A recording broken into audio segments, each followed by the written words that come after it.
salziges Wasser geschluckt.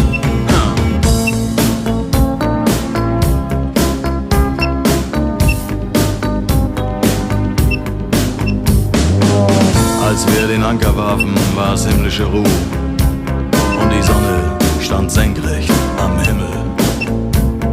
Als ich über die Reling sah, da glaubte ich zu träumen. Da waren 1000 Boote und sie hielten auf uns zu.